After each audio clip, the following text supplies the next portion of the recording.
మన ప్రభు యేసుక్రీస్తు వారి పరిశుద్ధ శుభనామమున మీ అందరికీ కృపా సమాధానములు కలుగును గాక. రైట్, ఈ దినం నిర్గమకాండము 16-17 అధ్యాయాలు మీకు నేను క్లుప్తంగా అర్థమయ్యేటట్టు దానిలో ఉన్న సారాంశాన్ని మీకు పెట్టే ప్రయత్నం చేస్తారు. మీరు జాగ్రత్తగా వినాలి.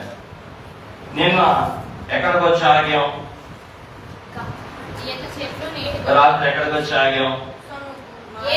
ఏలీము దాకా వచ్చాగాం. ఏలీము అనగా సమృద్ధి. ఇప్పుడు మోషే గారి నాయకత్వంలో ఇజ్రాయేల్ ప్రజలందరూ కూడా ఐగుప్తు నుంచి ఏం చేయబడ్డారు? విడిపించబడ్డారు, విమోచించబడ్డారు, రక్షించబడ్డారు. ఎర్ర సముద్రం దాటి ఏవలకి వచ్చిన తర్వాత వారి యొక్క ప్రయాణానికి మనం ఏమని పేరు పెట్టుకున్నాం? సియోను యాత్ర. మనకేం పెట్టుకున్నాం? నూతన యెరూషలేము యాత్ర. ఈ యాత్ర ఎలా సాగించాలి, ఏ దృష్టితో సాగించాలి, ఏ అంతరంగంతో సాగించాలి అనేది మనం తెలుసుకోవాలి. ఈ ప్రయాణాన్ని ముగింపుని విజయవంతంగా మనం ముగించాలంటే ఈ యాత్ర ఎలా చేయాలి అంటే దానికి జవాబు విశ్వాసంతో చేయాలి. ఎవరి మీద విశ్వాసం? నిన్ను విడిపించిన వాని మీద విశ్వాసం, నిన్ను విమోచించిన వాని మీద విశ్వాసం, నిన్ను రక్షించిన వాని మీద విశ్వాసం. దేవుడికి మహిమ కలుగును గాక. విశ్వాసం అంటే అర్థం ఏంటి? విశ్వాసము అనగా దేవుడు దృశ్యుడా అదృశ్యుడా? అదృశ్యుడు. దేవుడు దృశ్యుడు కాడు, దేవుడు ఆత్మ కనుక దేవుడు అదృశ్యుడు. మరి అదృశ్యుడైన దేవుడిని మన బాహ్య నేత్రాలతో, బాహ్య దృష్టితో, మానవ స్థితితో చూడగలమా? అందుకే మనకేం కావాలి? విశ్వాసం కావాలి. అదృశ్యుడైన దేవుణ్ణి చూడగలిగినటువంటి శక్తే విశ్వాసము. ఈ మాట బాగా మీ లోపలికి వెళ్ళాలి. అదృశ్యుడైన దేవుని చూడగలిగిన శక్తి, దానికి ఉన్న పేరేంటంటే విశ్వాసం. అంటే మానవ దృష్టి అంటే మానవ నేత్రాలతో, మానవ దృష్టితో దేవుణ్ణి ఎవరు చూడలేరు. మరి దేవుణ్ణి ఎలా చూడొచ్చు? విశ్వాస దృష్టితో చూడొచ్చు, అంతరంగ దృష్టితో చూడొచ్చు, విశ్వాస నేత్రంతో చూడొచ్చు, అంతరంగ నేత్రంతో చూడొచ్చు. కాబట్టి విశ్వాసము అంటే ఏంటి? అదృశ్యుడైన దేవుడు ఉన్నాడు అని నమ్మటమే విశ్వాసం. అదృశ్యుడైన దేవుడు ఉన్నాడు అని ఎప్పుడు నమ్ముతాం? చూసినప్పుడే నమ్ముతాం. ఆయన ఏది చూడగలదో? విశ్వాసం చూడగలదు. కాబట్టి ఈ విశ్వాసం అంటే ఆయన చూసిది కాబట్టి ఆయన ఉన్నాడు అని నమ్మటమే విశ్వాసము. ఈ యొక్క యాత్ర దేంతో చేయాలన్నాను? ఇప్పుడు విశ్వాసంతోనే చేయాలి. ఎవరి మీద విశ్వాసం చెప్పాను? దేవుని మీద విశ్వాసంతోనే ఈ యాత్ర మనం సాగించాలి. అంటే విశ్వాస దృష్టితోనే ఈ యాత్ర మనం చేయాలి. విశ్వాస అంతరంగంతోనే ఈ యాత్ర మనం, అంటే విశ్వాస దృష్టితో, విశ్వాస అంతరంగంతో చేయాలన్నా కాబట్టి ఈ యాత్రకి ఏమని పేరు పెట్టొచ్చు? విశ్వాస యాత్ర. నేనేమంటానంటే విశ్వాస జీవనము. అంటే ఈ విశ్వాసంతో చేసే యాత్రకి పెట్టుకునే పేరేంటంటే విశ్వాస జీవనము అనండి. ఇప్పుడు నేను మీకు 3 పేర్లు పరిచయం చేశా. 1 విశ్వాస దృష్టి, 2 విశ్వాస అంతరంగం, 3 విశ్వాస జీవనము. ఇవి చాలా ముఖ్యమైన మాటలు. ఎర్ర సముద్రం దాటిన తర్వాత కానానుకు వెళ్లే ఇజ్రాయేలీయులు ఈ యాత్ర చేయాలంటే ఉండవలసినవి ఇదే. ఒక వ్యక్తి రక్షించబడిన తర్వాత దేవుడు వాగ్దానం చేసిన నూతన యెరూషలేముకి వెళ్లేంత వరకు, ముగింపుకి వెళ్లేంత వరకు ఒక విశ్వాసి కలిగి ఉండవలసినవి ఏంటి? విశ్వాస దృష్టి. 2 విశ్వాస అంతరంగము. 3 విశ్వాస జీవనము. అంటే విశ్వాస జీవనం అంటే ఏంటి? ఈ ప్రయాణంలో జరిగే ఆ కార్యాన్ని, ఈ ప్రయాణంలో జరుగుతున్న కార్యకలాపాలని ఏమంటారు? విశ్వాస జీవనము. రైట్. మీరు గమనించండి, ఇజ్రాయేలు ఎర్ర సముద్రం దాటారు, విడిపించబడ్డారు. వారు చేసిన మొదటి పని ఏంటి? దేవునికి కృతజ్ఞతలు చెల్లించి విశ్వాస గీతం పాడారు. 1. ఆ తర్వాత 3 రోజులు ప్రయాణం చేసి ఎక్కడికి వెళ్ళలేదు? మారాకు వచ్చారు. అక్కడ ఏం జరిగింది? అక్కడ నీళ్లు లేవు కనుక వాళ్ళకి దాహం వేసింది. రాత్రి చెప్పారు ఆ దాహాలు ఏంటో గుర్తున్నాయా? ఆత్మల కొరకైన దాహం, వాక్యం కొరకైన దాహం, పరిశుద్ధ ఆత్మ నింపుదల కొరకైన దాహం. రైట్. ఇవి ఎలా పొందుకుంటాం? విశ్వాసంతోనే. చూడండి, ఎక్కడికి వెళ్ళినా వచ్చే పదం ఏంటంటే విశ్వాసమే. ఆ తర్వాత మారాకు వచ్చారు. అక్కడ ఏమైంది? మారాకు వస్తే నీళ్లు ఉన్నాయి, కానీ చేదు నీళ్లు ఉన్నాయి. ఇప్పుడు ఈ చేదు నీళ్లు మంచి నీళ్ళగా మారడానికి ఏది ఉపయోగపడింది? అక్కడ కూడా దేవుడి మీద మోసే ఉంచిన విశ్వాసాన్ని బట్టి దేవుడు ఆశ్చర్యమైన ఒక చెట్టును చూపించాడు. ఆ చెట్టు బెరడు వేయగానే ఏమైంది? అంటే మోసే దేవుడి మీద ఉంచిన విశ్వాసాన్ని బట్టి అక్కడ చేదు నీళ్ళు ఏమయ్యాయి? ఇక్కడ కూడా ఏం పని చేసింది? విశ్వాసమే. ఆ తర్వాత కొంచెం ముందుకెళ్ళగానే అక్కడ దేవుడు ఏమి ఇచ్చాడు? ఏలేమో అనగా సమృద్ధి. ఏలేమో అంటే సమృద్ధి. వారికి దేవుడు ఆ విశ్వాస యాత్రలో, ఆ విశ్వాస మార్గంలో ఏం ఏర్పాటు చేసి ఉంచాడు? సమృద్ధి. ఏంటి ఈ సమృద్ధి అంటే? బహిరంగ సమృద్ధి. ఏంటి అంటే? ఈత బొగ్గలు ఉన్నాయి, అదే నీటి బొగ్గలు ఉన్నాయి, ఈత చెట్లు ఉన్నాయి. అంటే వారికి, వారి పిల్లలకు, వారి పశువులకు భౌతిక సంబంధమైనటువంటి అన్ని సమృద్ధులు కూడా ఆ ఏలిములో దేవుడు ఏం చేశాడు? ఇక్కడ దాకా మనం వచ్చాం. ఇక్కడ దాకా వాళ్ళు దేంతో ప్రయాణం చేసుకుని వచ్చారు? విశ్వాసంతోనే ప్రయాణం చేసుకొచ్చారు. రైట్. ఇప్పుడు మొదటి వచనం చదవండి. నిర్గమకాండము 16వ అధ్యాయము ప్రారంభ వచనం. తర్వాత ఇశ్రాయేలు సమాజమంతను ఏలీము నుండి ప్రయాణమైపోయి వారు ఐగుప్తు దేశంలో నుండి బయలుదేరిన 2వ నెల 15వ దినమున ఏలీమునకు సీనాయికి మధ్యనున్న సీను అరణ్యమునకు వచ్చాను. చాలు, ఈ రోజు మన ప్రసంగం ఇదే. ఎక్కడికి వచ్చారంట? ఎక్కడి నుంచి ఎక్కడికి? ఏలీము నుండి ఎక్కడికి వచ్చారట? సీను అరణ్యానికి. అంటే ఏలీము నుండి సీనాయికి మధ్యలో ఉన్న సీను అరణ్యములకు వచ్చారు. ఏ రోజు వచ్చారు? అంటే వాళ్ళ ప్రయాణం మొదలు ఎన్ని రోజులు అవుతుంది? ఎగ్జాక్ట్ గా 1 మంత్. మొదటి నెల 14వ తారీఖునేమో బలిచ్చారు. బలి పశువులు బలిచ్చారు 14వ తేదీ. 15వ తారీఖు మార్నింగ్ ఏమో వారు ప్రయాణం ప్రారంభించారు. ఇవాళ తారీఖు ఎంత? 2వ నెల 15వ తారీఖు. అంటే ఎన్ని రోజులు అవుతుంది? ఇవాళకి నెల రోజులకి ఎక్కడికి వచ్చారంట వాళ్ళు? సీను అరణ్యానికి వచ్చారంట. ఎక్కడికి వచ్చారు? రైట్. ఈ 16వ అధ్యాయము, ఈ 17వ అధ్యాయము అంతా కూడా దేంతో నిండుందంటే ఆశ్చర్యకరమైన చరిత్రతో నిండి ఉంది. ఈ 16వ అధ్యాయం, ఈ 17వ అధ్యాయం అంతా కూడా దేంతో జరిగింది?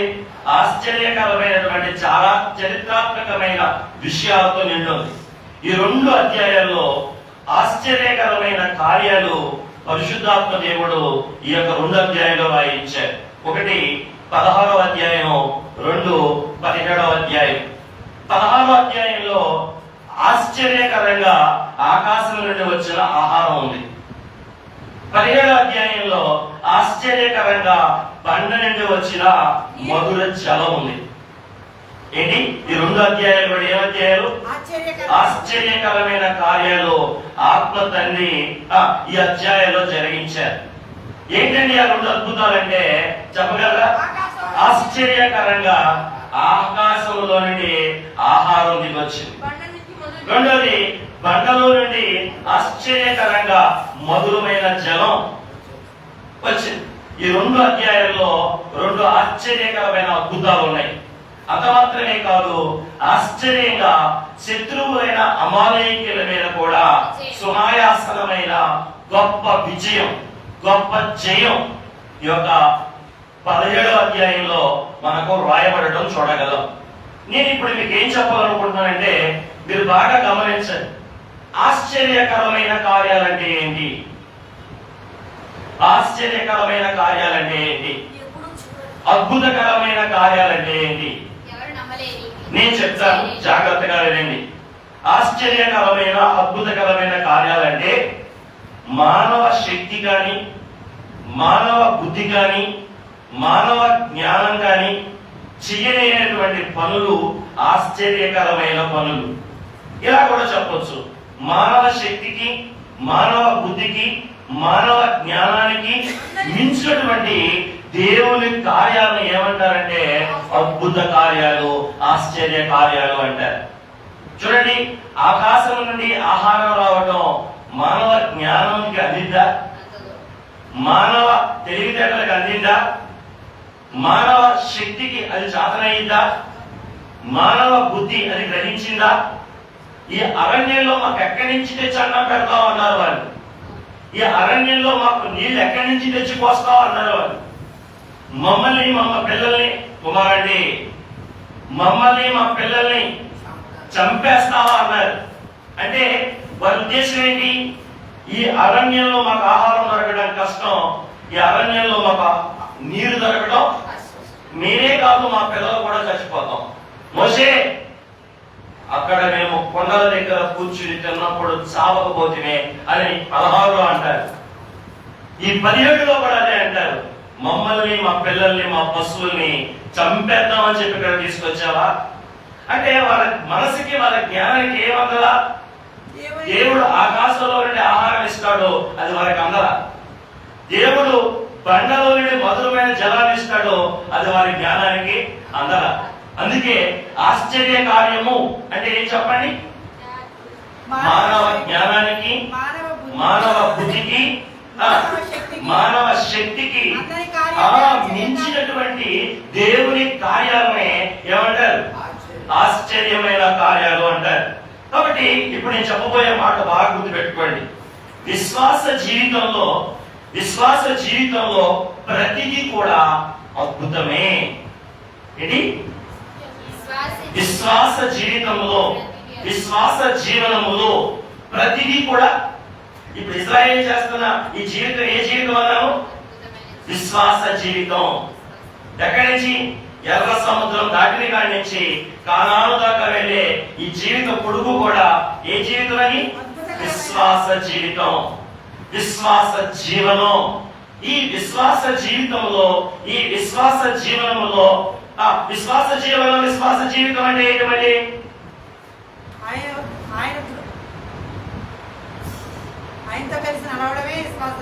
దేవుడు ఉన్నాడు అని నడవడం, దేవుడు ఉన్నాడు అని వెంబడించడం, దేవుడు మాట చెప్పడం ముందుకి, దాన్ని ఏమంటారు? అంటే అటువంటి జీవితంలో ప్రతిరోజు కూడా ఏంటి అంటే అద్భుతం అంటే మానవ శక్తికి, ఫాలో అవట్లా. అద్భుతం అంటే ఏంటో టక్కని చెప్పాలి. నేను 10 సార్లు చెప్పాను ఇప్పటికి. అద్భుతము అంటే మానవ శక్తికి, మానవ బుద్ధికి, మానవ జ్ఞానానికి మించిన దైవ కార్యాన్ని అద్భుత కార్యం అంటారు. విశ్వాస జీవితంలో ప్రతిరోజు కూడా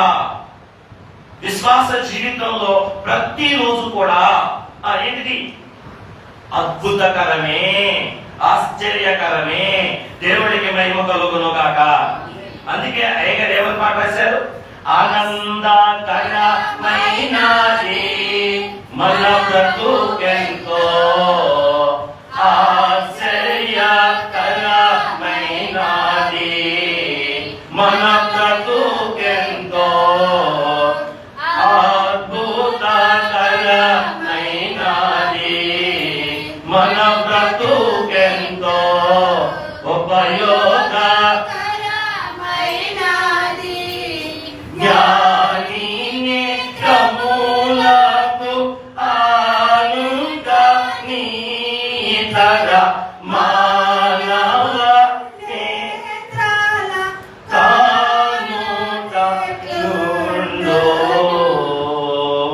ఏముందా సార్ ఈ పాటలో? ఆశ్చర్యకరమైనది. ఈ పాట మీరు అర్థమైందా? నేను పాడుకున్నానా? మన బ్రతుకు. ఈ పాటలో ఏముందంటే అమ్మ 65వ పాఠమ్మ, మన పాఠ పుస్తకంలో 65వ పాట. ఈ పాటలో ఏముంది? ఆనందకరమైనది, ఆశ్చర్యకరమైనది, అద్భుతకరమైనది, ఉపయోగకరమైనది. ఏంటిది? మన బ్రతుకు, మానవ విశ్వాస జీవితం యొక్క జీవితంలో ఉండే అనుభవం ఎటువంటిదంట? ఆనందకరం, అద్భుతకరం, ఆశ్చర్యకరం, ఉపయోగకరం. నేను కూడా ఇంతకు ముందు ఏం చెప్పాను? విశ్వాస జీవితంలో ప్రతిరోజు అద్భుతకరమే, ఆశ్చర్యకరమే. అద్భుతం, ఆశ్చర్యం అంటే ఏంటి? మానవ శక్తికి, మానవ జ్ఞానానికి, మానవ బుద్ధికి మించిన దేవుని కార్యం. అంటే దేవుని మీద ఆధారపడే జీవితమే విశ్వాస జీవితం. దేవుణ్ణి నమ్మి నడిచే జీవితమే విశ్వాస జీవితం. దేవుణ్ణి ఆశ్రయించే జీవితమే విశ్వాస జీవితం. దేవుణ్ణి ఆధారం చేసుకునే జీవితమే విశ్వాస జీవితం. ఇటువంటి జీవితంలో ప్రతిరోజు ఏంటగా అవును అద్భుత కార్యాలే. ఎట్లా చెప్పగలరయ్యా? రండి, మీరు ఈ యొక్క ఇజ్రాయేల్ జీవితాన్ని కనుక చూస్తే ఏమిటి అద్భుతాలు అనేది మనం గ్రహించవచ్చు. ఏంటండి అద్భుతాలు? 10 తెగుళ్ళు దేవుడు ఏం చేశాడు? అద్భుతంగా చేశాడు. అద్భుతమేనా కదా? 10 తెగుళ్ళు మానవ జ్ఞానానికి, మానవ బుద్ధికి, మానవ తెలివికి అందేవా? చెప్పలే. ఇనుప కొలిమిలో నుండి వారిని ఏం చేశాడు? బయటికి అది కూడా ఏంటి? 430 ఏళ్ళు ఉన్నారు, కానీ దేవుడు ఏం చేశాడు? అద్భుతంగా వారి బయటికి. అలాగే సంహారక చేతుల నుండి ఏం చేశాడు? అద్భుతంగా వారిని బయటికి తీసుకొచ్చాడు. అట్లాగే గొర్రె పిల్ల రక్తాన్ని కాచి వాళ్ళ జ్యేష్ఠ పుత్రులు ఏం చేశాడు? ప్రాణాలు పోకుండా నిలబడేటట్టు వారిని కాపాడాడు. అద్భుతమా కాదా? శత్రువు వెంటబడుతుంటే ఎర్ర సముద్రాన్ని ఏం చేశాడు? ఆయన పాయలు చేసి ఇజ్రాయేలును అవతలకి దాటించాడు. అద్భుతమా కాదా? అద్భుతమా కాదా? చెప్పలే. నీరు చేదుగా ఉంటే ఆశ్చర్యంగా ఏం చేశాడు? మధురంగా. ఏంటి ఉసుమంటా ఉన్నావు? ఏంటి మొక్క తల కనపడట్లా? అబ్బే అంటే భయమాటేది అంత. అబ్బే మాట కూడా రావట్లా నోట్లో నుంచి. దేవుడికి మహిమ కలుగును గాక. దేవుడి సన్నిధిలో ఇంటికాడ ఏం ఉందో మర్చిపోవాలి. దేవుడి గుడిలోకి వచ్చావంటే దేవుడు ఏంటి? విశ్వాసంతో జీవించాలి. అంతే. గుడి అయితే ఇంట్లో ఉన్న గొడవలని, గుడి అయితే ఒంట్లో ఉన్న గొడవలని, గుడి అయితే వీధిలో ఉన్న గొడవలని. గుడిలోకి వచ్చావంటే పరలోకంకి వెళ్ళేంత ఆరంభం ఉండాలి. ఎట్టా ఇంటికంటే మళ్ళా ఆ చావు బాలేగా. గుడిలోకి వచ్చినప్పుడైనా ఆ చావుని విడిచిపెట్టి కొంచెం సంతోషంగా ఉండాలి కదా. దేవుడు మాట్లాడినా ఉల్లాసంగా, ఉత్సాహంగా వెళ్ళాలి కదా. దేవుడికి మహిమ కలుగును గాక. దేవుడిని చూసే స్థలం ఇది. దేవుడు స్వర్గీయ స్థలం ఇది. దేవుడు మహిమను కనుగొనే స్థలం ఇది. ఆ పాత ఐగుప్తుతోనే వచ్చామనుకోండి, ఆ కొండలే జ్ఞాపకం అవుతాయి. ఆ కొండల దగ్గర కూర్చుని నేల చావకపోతే అస్తమానం ఆ మాట గుర్తొస్తాయి. ఎక్కడ కూర్చుని? గుళ్ళో కూర్చున్నా కూడా అయ్యా గుర్తొస్తాయి. ఐగుప్తులో వచ్చిన ఇజ్రాయేలుకి 16వ అధ్యాయంలో చావే అన్నారు, 17వ అధ్యాయంలో చావే అన్నారు. ఎక్కడుండి కూడా? దేవుడి దగ్గర ఉండి కూడా, దేవుడితో ఉండి కూడా నోట్లో చేయమాటలు వచ్చినాయి. చావు చావు చావు అన్నారు. ఆ శోధన మనకు దూరం అవ్వదు కాక, దాంట్లో నుంచి మనం బయటపడదాము గాక, వాడి యుక్తిని మనం జయించడము గాక. రైట్ రైట్ మన పాఠంలోకి వద్దాం. ఎక్కడికి సాగాను? ఎక్కడికి సాగాను? మారా ఏమైంది? అది అద్భుతమా కాదా? అంత మాత్రమే కాదు, వారికి భౌతికమైన సమృద్ధిగా దేవుడు వానలే. భౌతికమైన సమృద్ధితో చూడండి, దేవుడు ఏమిచ్చి పోషించాడు? 12 నీటి బుక్కలు, 70 ఏడు చెట్లు. ఇదేంటి సమృద్ధి? ఎక్కడ? అరణ్యంలో. అంత మాత్రమే కాదు, 1 నెల రోజులుగా, ఎవరికి ఎన్ని రోజులైంది? నెల రోజులుగా వారిని ఆశ్చర్యకరంగా ఏం చేస్తున్నాడు? పోషించుకుంటూ వస్తున్నాడు. అందుకే ఏం రాశారు? ఎవరు కావాలి? యేసును పోషకుడు తప్ప దేవుడికి మహిమ కలుగునుగాక. ఇప్పుడు నేను చెప్పిన ఇవన్నీ కూడా మానవ జ్ఞానానికి, మానవ బుద్ధికి, మానవ శక్తికి మించిన దైవ కార్యాలు. అవునంటారా కాదంటారా? అంటే ఇశ్రాయేలు యొక్క విశ్వాస యాత్రలో, ఇశ్రాయేలు యొక్క విశ్వాస జీవితంలో ప్రతిరోజు ఏంటి? అద్భుతము, ఆశ్చర్యమే. దేవుడికి మహిమ కలుగునుగాక. ఆ మాట రాసుకోండి. విశ్వాస జీవితంలో ప్రతి దినము కూడా అద్భుతమే. ఏమిటండి ఇవన్నీ? ఇప్పుడు మనం చెప్పుకున్నవన్నీ ఏంటి? విశ్వాస జీవితంలోని అద్భుతములు, విశ్వాస జీవితంలోని ఆశ్చర్యమైనటువంటి కార్యాలు. దేవుడికి స్తోత్రం కలుగునుగాక. కాబట్టి దేవుడు ఎప్పుడు చేస్తున్నాడు ఇవన్నీ? ఆయన యందల విశ్వాసం ఉంచి మనం ప్రయాణం చేస్తున్నప్పుడు దేవుడు ఏం చేస్తున్నాడు? అది ఎవరి ముందు చేస్తున్నాడు? ఆ రోజు వాళ్ళ ముందు చేస్తున్నాడు. ఈ రోజు మన జీవితంలో ఏమీ లేవా అద్భుతాలు? మనం తెల్లారులేసి బట్టలు వేసుకున్నాం అంటే చెప్పే అవునంటారా కాదంటారా? మనం పొయ్యం లేచి ఇప్పుడు దాకా ఉన్నామంటే అద్భుతం అంటారా కాదంటారా? కాబట్టి ప్రతిరోజు మన కళ్ళ ముందు దేవుడు ఏం చేస్తున్నాడు? అద్భుత కార్యాలు, ఆశ్చర్య కార్యాలు చేస్తూ ఉన్నాడు. మరి ఇటువంటివి మన ముందు దేవుడు పెట్టి చూపిస్తున్నప్పుడు మనం ఏం చేయాలి? చెప్పే ఇలాంటివన్నీ మన ముందు మన దేవుడు పెట్టి ఎదురుగా పెట్టి మనం చూపిస్తున్నప్పుడు మనం ఏం చేయాలి? అయ్యా మేమేం చేయాలి? లోక జీవితాన్ని విడిచిపెట్టి ఏంటి? లోక జీవితాన్ని, విశ్వాస జీవితాన్ని చేపట్టి, లోక జీవితాన్ని ఏమో విడిచిపెట్టి విశ్వాస జీవనాన్ని చేతబట్టి ఆత్మీయ క్రమానికి మనం ఏం చేయాలి? లోబడాలి. ఇన్ని అద్భుతాలు దేవుడు మన కళ్ళ ముందు చేస్తున్నప్పుడు దేవుడికి మనం లోబడొద్దా? దేవుని క్రమానికి మనం లోబడొద్దా? ఆయన ఆత్మీయ మార్గానికి మనం లోబడొద్దా? చెప్పండి. ఇన్ని అద్భుతాలు ఎవరు చేస్తారు? ఇన్ని అద్భుత కార్యాలు ఎవరు చేయగలరు? మానవ శక్తి చేయలేదండి. ఎవరు చేయగలరు? దేవుడు మాత్రమే చేయగలడు. మరి ఇన్ని అద్భుతాలు మనం ముందు పెట్టినప్పుడు మనం లోకాన్ని విడిచిపెట్టొద్దా? చెప్పే లోకాన్ని విడిచిపెట్టొద్దా? అంటే లోక జీవనాన్ని విడిచిపెట్టాలా, ప్రేమించాలా? అద్భుతాలు చేసే దేవుడు నీకు తోడుగా ఉండగా లోకంతో మనకి ఎందుకు పని? అంతేనా కాదా? రైట్. కానీ ఇశ్రాయేలు జీవితంలో మనకు కనపడింది ఏంటంటే విచారకరమైన చరిత్ర. అదేంటి? విచారకరమైన చరిత్ర. అదేంటి? అన్ని అద్భుతాలు వారు ముందు చేసిన, అన్ని ఆశ్చర్య కార్యాలు వాళ్ళ ముందు చేసిన వారు ఏం చేయలేకపోయారు? దేవుని మీద విశ్వాసం ఉంచి ఆయన మీద ఆధారపడలేకపోయారు, ఆయన్ని ఆనుకోలేకపోయారు. రైట్. ఇప్పుడు కొంచెం మనం ముందుకెళ్దాం. ఈ 30 రోజులుగా ప్రభు ఏం చేశారు? ఈ 30 రోజులుగా ప్రభు వారు ఏం చేశారు? ఆశ్చర్యాలతో, అద్భుతాలతో, ఉపయోగకరమైన పనులతో దీన్ని ఏం చేసుకుంటూ వచ్చారు? ఇప్పుడు మనం ఆశపడొద్దా? అయ్యా ఇక మేము మానవ స్థితిని విడిచిపెట్టేస్తాం, మాకేం కావాలి?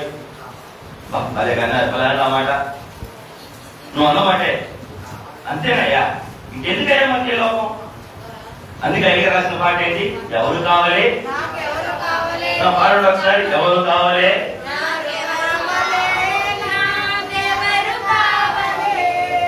యేసు తప్ప బ్రతుకనందు.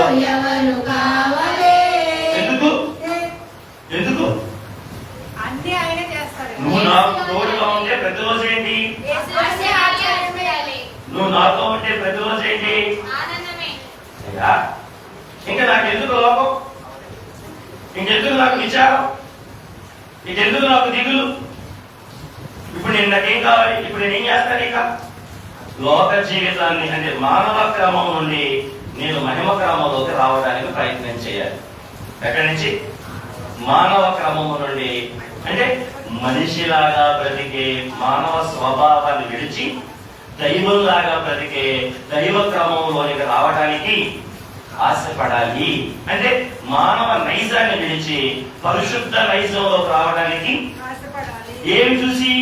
దేవుడు చేసిన ఈ అద్భుతమైన పనులను చూసి దేవుని యొక్క శక్తిని చూస్తూ మనం ఏం చేయాలి?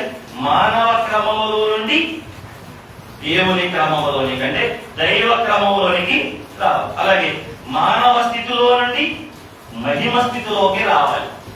అట్లాగే కష్ట స్థితిలో నుండి విడుదల స్థితిలోకి రావాలి. దుఃఖ స్థితిలో నుండి సంతోషకరమైన స్థితిలోకి రావాలి. ఇరుకులలో నుండి ఆ విశాలతలోనికి రావాలి. అలాగే ఆపదలో నుండి ఉపాయములోనికి రావాలి. లోటులలో నుండి సమృద్ధిలోనికి రావాలి. ఎట్లా వస్తాను? ఎప్పుడు వస్తాను? లోక జీవితాన్ని విడిచిపెట్టి విశ్వాస జీవితంలోకి వచ్చినప్పుడు నేనేం చేయగలను? ఖచ్చితంగా ఆ మానవ స్థితిని దాటి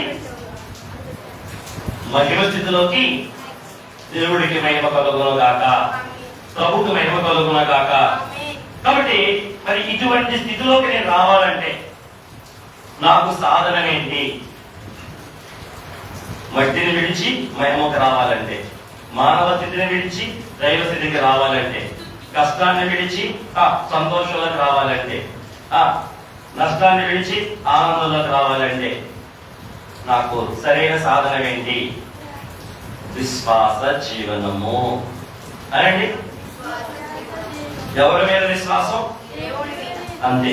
దేవుని మీద విశ్వాసం ఉంచి, ఆయన మీద కేవలం విశ్వాసం ఉంచి నేను జీవించటం ప్రారంభిస్తే, జీవించటం అలవాటు చేసుకుంటే, చెప్పండి నాకేమొచ్చింది? ఇప్పుడు చెప్పుకున్నామే ఏంటి? మానవ క్రమంలో నుండి మహిమ క్రమంలోకి రాగలను, మానవ స్థితిలో నుండి మహిమ స్థితిలోకి రాగలను. కాబట్టి దేవుడికి మహిమ కలుగును గాక. విశ్వాస జీవనంలో దేవుడు ఏమేమి పెట్టాడు? ఇప్పుడు మనం చెప్పుకున్నామే, ఈ కార్యాలన్నీ ఎదురు ఉన్నాయి, విశ్వాస జీవనంలోనే ఉన్నాయి. మానవ స్థితిలో నుండి అవును మట్టిని విడిచి ఈ గొప్ప స్థితిలోకి మనం రావాలంటే, మారాలంటే ఏకైక సాధన ఏంటంటే విశ్వాస జీవనం. ఎవరి మీద విశ్వాసం? అమ్మ మీద నాన్న మీద అయితే కాదు. అమ్మ మీద, నాన్న మీద, ఐదు వారి మీద, కాని వారి మీద, వేటి వారి మీద, లోకం వారి మీద, ఉన్నవారి మీద, లేని వారి మీద, కన్నవారి మీద మాత్రం కాదు. అది ఎవరి మీద? విడిపించిన వారి మీద, విమోచించిన వారి మీద, రక్షించిన వారి మీద విశ్వాసం ఉన్నప్పుడే ఈ విధమైన ట్రాన్స్ఫార్మేషన్ అనేది, రూపాంతరం అనేది మనలో జరిగింది. నిజంగా ఎంతమందికి అద్భుతకరంగా నా జీవితం ఉండాలని కోరుకుంటారు? అందరూ కోరుకుంటారా? మరి కోరుకుంటే దానికి సాధన ఏంటి? అంటే వెరీ సింపుల్, ఇంకేం లేదు. దేవుడి మీద విశ్వాసం అంటే ఎవరి మీద విశ్వాసం పెట్టకుండా ఎవరి మీద విశ్వాసం పెట్టాలి? ఈ అద్భుతాలన్నీ చేస్తుంది ఎవరు? ఇప్పుడు మనం చెప్పుకుని అద్భుతాలన్నీ చేసింది ఎవరు? ఎవరు ముందు చేశారు? కన్నులారా వాళ్ళ అక్షరాల వాళ్ళ ముందు చేశాడు ఆయన. మరి అన్ని అద్భుతాలు చూసిన తర్వాత ఆయన మీద నమ్మకం ఉంచుకుని ఉండగలరా? ఈ వాటికి పోయిన అక్టోబర్లో ఏమైపోయేదాన్ని ఉండేదాన్ని కాదు. ఆయన జ్ఞాపకం చేసుకోబట్టే ఉన్నాం ప్రాణంతో. అది ఒకసారి జ్ఞాపకం చేసుకుంటే ఏం చేయగలవు? ఆయన మీద విశ్వాసం ఉంచి బతకగలవు. అలా నువ్వు ఆయన మీద విశ్వాసం ఉంచి బతికావు అనుకో, ప్రతిరోజు ఏం చూడగలవు? ప్రతిరోజు అద్భుతాన్ని, ప్రతిరోజు ఒక ఆశ్చర్య కార్యాన్ని. రైట్, ఇప్పుడు మనం పాటల్లోకి వెళ్దాం. రైట్, ఇప్పుడు మీకు అర్థమైంది కదా, మన జీవితం కూడా ఈ రోజు అద్భుతకరంగా, ఆశ్చర్యకరంగా ఉండాలంటే దానికి సాధన ఏంటి? విశ్వాస జీవనము. విశ్వాస జీవనంలో ఆయన ఏమి పెట్టాడు అంటే ఏం చెప్పుకున్నాం? మానవ స్థితిలో ఎక్కడికి వస్తాం? మహిమ స్థితిలోకి వస్తాం. కష్ట స్థితిలో నుంచి ఎక్కడికి వస్తాం? విడిపించబడిన స్థితిలోకి వస్తాం. అమ్మ ఏంటన్నా దీనిరా, మన ఇంట్లో కష్టాలు ఉన్నాయా? ఈ కష్ట స్థితిలో నుండి మనం విడిపించబడిన స్థితిలోకి రావాలంటే మనం ఏం కలిగి ఉండాలి? విశ్వాస జీవనం కలిగి ఉండాలా, అవిశ్వాస జీవనం కలిగి ఉండాలా? నిర్గమకాండంలోనే 2 జతలు ఉన్నాయండి. చెప్పాలి ఇది 2 స్ట్రీమ్స్ అంటారు, 2 మార్గాలు, 2 వేలు. 1 అవిశ్వాసము విశ్వాసము, 2 అవిధేయత విధేయత, 3 బుద్ధి లేని వారు బుద్ధి కలిగిన. బైబిల్లో ఉన్నాయి ఇవన్నీ 2 స్ట్రీమ్స్ అంటారు. అవిశ్వాసపరులు విశ్వాసపరులు, అవిధేయులు విధేయులు, బుద్ధి లేని వారు బుద్ధి కలిగిన వారు. ఇప్పుడు ఈ యాత్రలో కూడా విశ్వాస జీవనం అంతే, అవిశ్వాస జీవనం. అవిశ్వాస జీవనం ఏం చేసేది? ఇవన్నీ మనకు లేకుండా చేస్తుంది. విశ్వాస జీవనం ఏం చేసేది? ఇందులో ఉన్నవన్నీ మనకు వస్తాయి. మనకు కావాలా వద్దా? అంటే మనం ఏం సంపాదించుకోవాలి? విశ్వాస దృష్టి, విశ్వాస అంతరంగాన్ని మనం సంపాదించుకోవాలి. ఏం చెప్పండి? విశ్వాస దృష్టి అంటే విశ్వాసంతో చూడటం. 2 విశ్వాస అంతరంగం అంటే విశ్వాస అంతరంగం అంటే ఏంటి? దేవుని అంతరంగాన్ని చూడగలిగిన అంతరంగమే విశ్వాస అంతరంగం. విశ్వాస దృష్టి అంటే అదృశ్యమైన దేవుడిని చూడగలిగిన దృష్టి విశ్వాస దృష్టి. ఆ విశ్వాస దృష్టి, ఆ విశ్వాస అంతరంగం కలిగి జీవించే జీవితమే విశ్వాస జీవనం. రైట్? అర్థమవుతుందా? పెద్ద పెద్ద పదాలుగా ఉన్నాయా?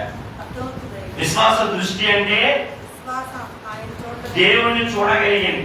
విశ్వాస అంతరంగం అంటే ఆయన అంతరంగంలోని కూడా తెలుసుకోగలిగింది.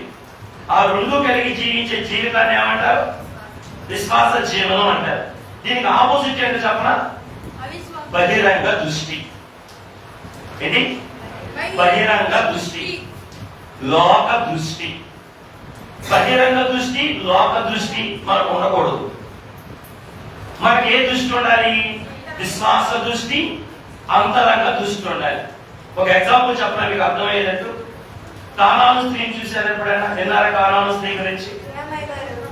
బైబిల్లో కానాను స్త్రీ అని ఒక అమ్మాయి ఉంటది. ఆ అమ్మాయికి దయ్యం పట్టింది. వాళ్ళ అమ్మాయికి, కానాను స్త్రీ అనే ఒక అమ్మాయికి ఒక అమ్మాయి ఉంది, ఆ కూతురు ఉంది. ఆ కూతురికి దయ్యం పట్టింది. ఏంటి? దయ్యం పట్టింది.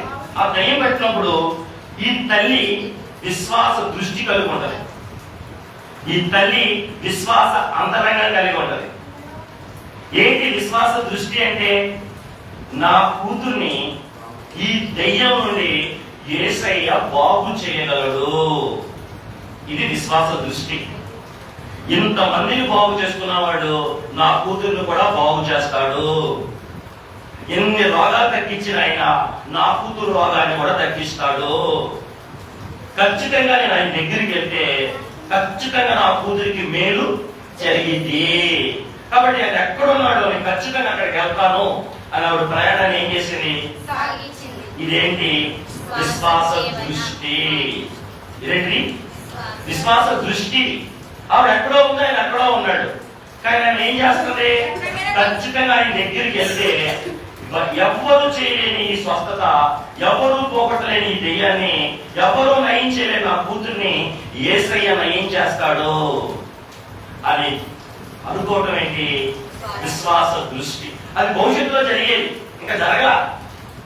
కానీ ఇప్పుడు ఏమనుకుంటుంది? నమ్ముతుంది ఆయన నయం చేస్తాడు, ఆయన బాగు చేస్తాడు, నా కూతురు ఉన్న దెయ్యాన్ని వెలగొడతాడు. ఇక దెయ్యం పోలా, ఆ కూతురు వెలగలాడుతుంది. కానీ ఆవిడకి వచ్చిన దృష్టి ఏంటి? ఎక్కడ చూస్తుంది? దూరంగా ఉన్న విషయాన్ని చూడగలుగుతుంది. ముందు ఏం జరిగిందో దేవుడి నమ్ముతుంది. దేవుడు చేస్తాడు, యేసయ్య చేస్తాడు. ఆ తర్వాత ఆయన దగ్గరికి వచ్చిన మోషే గారు. ఆయన దగ్గరికి వస్తే ఏం జరిగింది? ఆయనతో మాట్లాడుకోవాలా.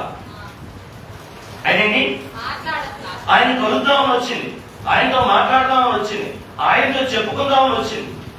అసలు ఆయన మాట్లాడట్లా. మీరైతే ఏం చేస్తారు? ఆ బోరింగ్ ట్రిప్ అనుకుంటారు. ఇది బహిరంగ దృష్టి. ఆయన మాట్లాడట్లేదు కాబట్టి ఆయనకి టెక్కు. ఇది బహిరంగ దృష్టి. ఎందుకంటే శిష్యులు ఏం చేశారు, చేతులు ఇచ్చుకున్నారు. మా కార్యాలయంలో మనం అయ్యిందో ఆయనే మాట్లాడితే టెక్కు అనుకుంటే ఆయనకి వెళ్తాం, వాళ్ళకి ఇంకా డబల్ ఎక్కువ అనుకుంటాం మనం. ఇదేంటి బహిరంగ దృష్టి. కానీ ఆవిడ ఎలా ఆ తర్వాత ఇంకొంచెం ముందుకెళ్ళి ఆయన పాదంగా వెళ్ళిపోతాం. అసలు మనమైతే ఈ 2 మాటలకే వెళ్ళిపోతాం. కానీ ఇప్పుడు ఏం చేసింది, ఆయన వెళ్ళి అక్కడ కూర్చున్నాడు. వెళ్ళి గబగబా శిష్యులు తోసేస్తున్న తప్పించుకుని వెళ్ళి ఆయన కాళ్ళ మీద పడిపోయి వెళ్ళి ఆయన కాళ్ళు పట్టేసుకున్నాం. బాబో బాబో నా కూతురు దయ్యం పట్టింది ఆయన అని చెప్పి. ఆయన ఏమన్నా తెలుసా, నేను ఇజ్రాయేల్ కోసం వచ్చాను కానీ నేను అన్ని జనాభా కోసం అంటే ఏదో బాగు చెప్తాడో వస్తే ఈయనేమంటున్నాడు, నేను నీ కోసం రాలేదని డోర్ వేసాడు. ఒక దెబ్బతో రేపు సోమవారం చెప్పాలి వాక్యం కాకుండా. ఏం చేశాడు, డోర్ వేసాడు. అక్కడ డోర్ వేసాడు ఆయన. నిన్ను బాగు చేయను, నీ కూతుర్ని బాగు చేయను, నీ కోసం నీవు రాలేదు, నా పవర్స్ వృధా చేసుకో అన్నాడు. అయ్యా ఇందాక టెక్కే అనుకున్నాను, నీ శిష్యులు డబల్ టెక్ అనుకున్నాను, అసలు నీకు టెక్కు కాదు నాయన, ఇంకా ఎక్కువ అని ఆవిడ ఏం చేయాలి, బహిరంగ దృష్టి అయితే అదే చూసింది. బహిరంగ దృష్టి అయితే అదే చేసింది. అయినా కానీ ఆవిడ వదిలిపెట్టలా. అయ్యా అయ్యా అయ్యా అని వెనకాలే పడుతుంది. అప్పుడు ఆయన అంటాడు, మా ఎందుకు నా వెనకాల ఎలా పడతావు, పిల్లలకు పెట్టే రొట్టెలు కుక్క పిల్లలు కావాలని పెడతారా అంటూ యేసు చూడండి ఆమె ఏమన్నాడు, ఇశ్రాయేలునేమో పిల్లలతో పోల్చుకున్నాడు. కనీసం దాయాలతో పోల్చాలిగా కనాను స్త్రీని అన్యులని. కనీసం దాయాలు అంటే సర్వెంట్ తో కూడా పోల్చుకోవడం, బానిసతో కూడా పోల్చుకోవడా, దేంతో పోల్చాడు. అసలు కుక్క అంటే నీ కోపం అవుతుంది. ఈ అమ్మాయిగా ఏది బద్దులాడుకుంటే వెనకాల పడుతుంటే బాగు చేయమంటే ఏది మారంటే ఎక్కడ పెట్టావు మనసులో, అసలు స్పందనే లేదు నీ దగ్గర. ఇంటికాడ పెట్టించండి పెట్లో మరి వింటున్నావా, దేవుడు నీకు వినుబుద్ధి కలిగించునుగా. విను, చెప్పేది విను, కొంచెం వింటే అన్ని పోతాయి. వినడం వల్ల విశ్వాసం కలిగింది అన్నారు. కొంచెం విను, నాకు కన్నాడు కూర్చుంటావే, నీకే చెప్పేది వాక్యం దేవుడు. అది చెప్పాడు వచ్చాం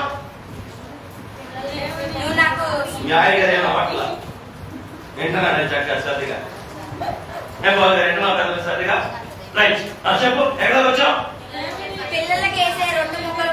కుక్క పిల్ల అన్నాడు. ఇప్పుడు ఈయనకి బహిరంగ దృష్టిలో చూస్తే ఈయనకి మామూలు టెక్కే అనుకున్నా, ఈయనకి నోటు దురుసు కూడా అనుకుంటాను. ఈయనకి నోటు దురుసు కూడా మనుషుని కలిసి లెక్క చేయడం వచ్చినట్లేదు. మనం ఒక పిల్ల అంటాడా అని ఏం చేయాలి, బహిరంగ దృష్టి అయితే అదే పని చేసేది. ఆ తర్వాత అంటదే, అయ్యా పిల్లలు తిరగా ముక్కలు కుక్క కింద పడితే కుక్క పిల్లలు తింటాయి కదా నైనా, ఆ కుక్క పిల్లని అనుకుని నాకు మొక్కనయ్యా. అప్పుడు ప్రభు అంటాడు, అమ్మో అబ్రహాము సంతానంలో కూడా నేను విశ్వాసం చూడలేదమ్మా, నువ్వు మహావిశ్వాసురాలమ్మా, నీ కూతురు బాగుపడిపోయింది, నీ కూతురు దెయ్యం పోయింది అన్నాడు. ఏమన్నాడు, ఆవిడిలో ఉన్న విశ్వాసం ఏంటిది, బహిరంగ దృష్ట్యా అంతరంగ దృష్టి. ఆవిడది అంతరంగ దృష్టి. ఏంటి అంతరంగ దృష్టి అంటే, విశ్వాస దృష్టితో ఇంటికాడే చూసింది ఏమని, నా కూతురిని బాగు చేస్తారని. తీరా ఇక్కడికి వచ్చిన తర్వాత అన్ని ఏంటి, ఆటంకాలు అభ్యంతరాలు. కానీ ఇక్కడ ఆవిడ అంతరంగ విశ్వాస అంతరంగం ఏం చూస్తుంది, యేసయ్య లోపల చూస్తుంది, యేసయ్య అంతరంగాన్ని చూస్తుంది. యేసయ్య అంతరంగంలో ఏముంది, బాగు చెయ్యాలని ఉంది. ఇది ఈవిడ చూసేసింది. ఈవిడ విశ్వాస అంతరంగం ఆయన అంతరంగాన్ని చూసింది కాబట్టి మాటలో ఉన్న కడుపును చూడగా మనసులో ఉన్న మెత్తనాన్ని చూసింది ఈ కానాను స్త్రీ. అలా మాటలోని కడుపును చూసేది బహిరంగ స్థితి, మనసులోని మెత్తని స్థితిని చూసేది విశ్వాస అంతరంగం. ఈ కానాను స్త్రీ ఏం చేసింది, విశ్వాస అంతరంగం కలిగింది కాబట్టి దేవుడు అంతరంగం వైపు చూసింది. తన కూతురు జీవితంలో, తన జీవితంలో ఏం పొందుతుంది, అద్భుతాన్ని పొందుతుంది.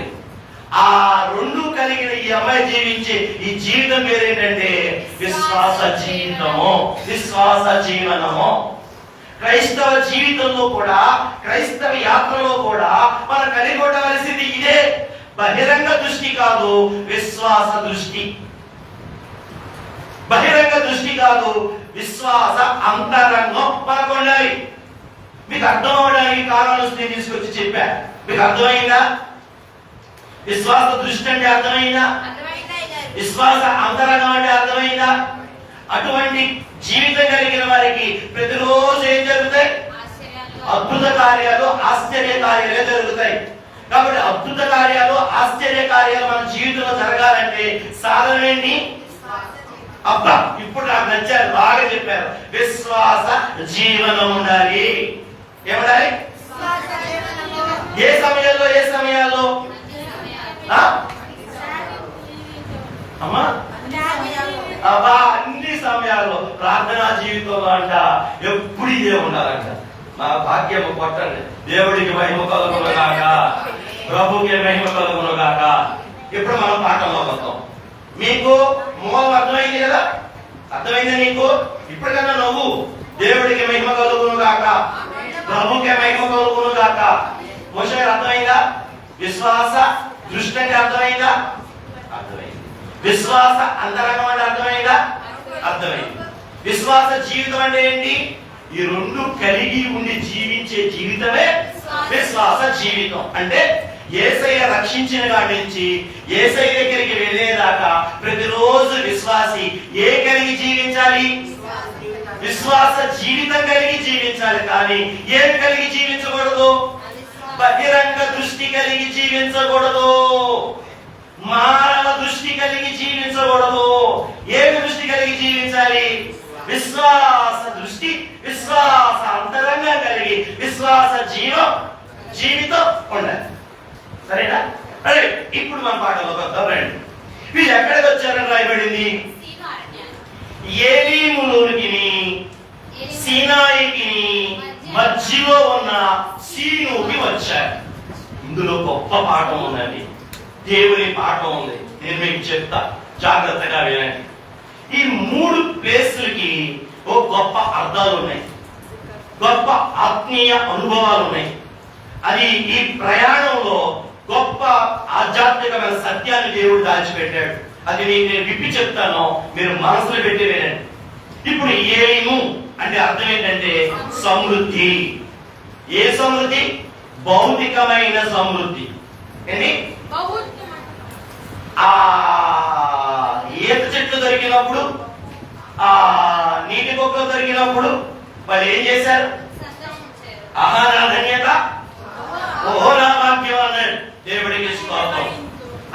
ఇప్పుడు సీనాయి అంటే, ఏలీము అంటే బహిరంగ సమృద్ధి. ఎలా వస్తున్నారు? బహిరంగమైన వాటితో వారు ఏం చేశారు? తృప్తి చెందారు. ఓకేనా? రెండు, సీనాయి అనే పేరుకి అర్థం పరిశుద్ధమైన. ఏంటి? పరిశుద్ధత. అంటే సీనాయిలో ఏముందంటే ఆత్మీయ సమృద్ధి. ఏంటి? సీనాయిలో ఏముంది? భౌతిక సమృద్ధి. అంటే శరీరానికి కావలసినవన్నీ ఎక్కడున్నాయి? ఏలీములో ఉన్నాయి. సీనాయిలో ఏమున్నాయన్నాను? ఆత్మీయ సమృద్ధి ఉంది. అంటే ఆత్మకు కావలసినవన్నీ కూడా సీనాయిలో ఉన్నాయి. మీకు అర్థమైందా? ఏలీములోనేమో శరీరానికి కావలసినవన్నీ ఉన్నాయి. ఎందుకు? తిని త్రాగి తృప్తి చెందడానికి. సీనాయిలో ఏమున్నాయి? ఆత్మకు కావలసినవన్నీ ఉన్నాయి. అంటే ఏమున్నాయి? ఒకటి రాసుకోండి. సీనాయి దగ్గర 19వ అధ్యాయంలో వాళ్ళు వెళ్తారు, 20లో ఉంటారు, 40వ అధ్యాయం దాకా అక్కడే ఉంటారు. సీనాయి కాడ ఏమున్నాయంటే, ఒకటి దేవుని సహవాసం ఉంది, రెండు దేవుని స్వరం ఉంది, మూడు దేవుని ధర్మశాస్త్రం ఉంది, నాలుగు దేవునికి ఉత్సవం ఉంది, అంటే ఆరాధన ఉంది. ఇంకా ఏముంది అక్కడ? దేవుని మహిమ ప్రత్యక్షత ఉంది. ఎక్కడ? సీనాయి దగ్గర, సీనాయి పర్వతం దగ్గర ఏమున్నాయి?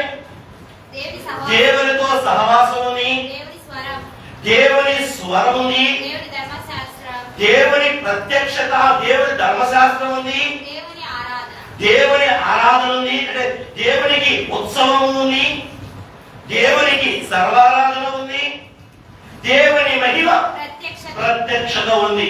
ఎక్కడ? ఇదంతా కలిపి ఏమని పేరు పెట్టాను? ఆత్మీయ సమృద్ధి. ఆత్మకు కావలసినవన్నీ ఎక్కడ ఉన్నాయి? దేవుని బిడ్డలారా సీనాయి కాడ ఉన్నాయి, ఏలీము కాడ ఉన్నాయి, భౌతికమైన సమృద్ధి ఉంది. వినండి, ఏలీము అంటే మన జీవించే భూలోకానికి సాదృశ్యం. సీనాయి అంటే మనం చేరబోయే నూతన యెరూషలేముకి సాదృశ్యం, పోలిక. వాళ్ళ ప్రయాణంలో అది, మన ప్రయాణంలో ఇది. ఏలీము అంటే ఏంటి? మనకి భూలోకములో మన రక్షణ జీవిత ఆరంభములకు సాదృశ్యం. సీనాయి అంటే మన రక్షణ జీవితములకు ముగింపుకు సాదృశ్యం. వింటున్నారా? వింటున్నారా? ఈ రెండింటికి మధ్యలో ఏముంది? సీను. సీను అంటే శోధన. ఏం చెప్పండి? ఈ రెండింటికి మధ్యలో ఏముందంటే సీను అరణ్యం ఉంది. సీను అరణ్యం. సీను అనగా శోధన, అంటే శోధన కాలము. సీను అంటే శోధన. బాగా గుర్తు పెట్టుకోండి. వింటున్నారా? భౌతిక సమృద్ధికి, ఆత్మీయ సమృద్ధికి మధ్యలో ఉన్న కాలం ఏంటి? శోధన కాలము. ఏం చెప్పండి? అంటే ఏలీము నుండి సీనాయికి వెళ్ళే మధ్య కాలం ఏంటి? శోధన కాలం. అంటే సీను అరణ్యంలో వారికి ఒక చోట సీను అరణ్యం వస్తుంది, ఆ తర్వాత రెఫదీం వచ్చింది. 17లో రెఫదీములోకి వెళ్తాడు, 16లో సీనులో ఉన్నాడు. ఈ కాలం అంతా ఏంటి? శోధన కాలము. చూడండి, పరీక్ష కాలము.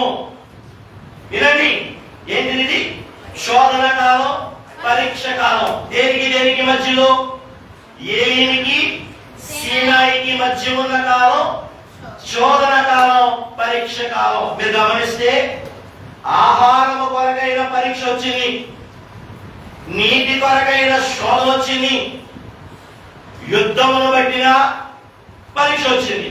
అంటే 16వ అధ్యాయంలోనేమో ఆహారం బట్టి వరకు ఏమొచ్చింది?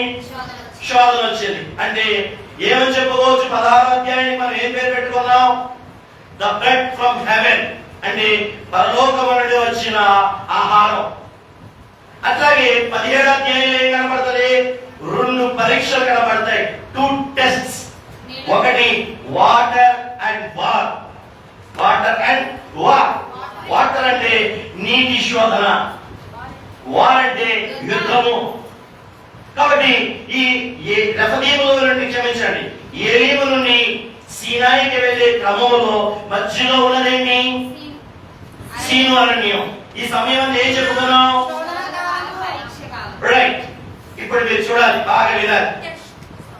మనం సీనాయికి వెళ్ళాలంటే దేని మీదుగా వెళ్ళాలి? సీను మీదుగా వెళ్ళాలి. మధ్యలో ఎక్కడ తప్పినా ఏమైపోతాం?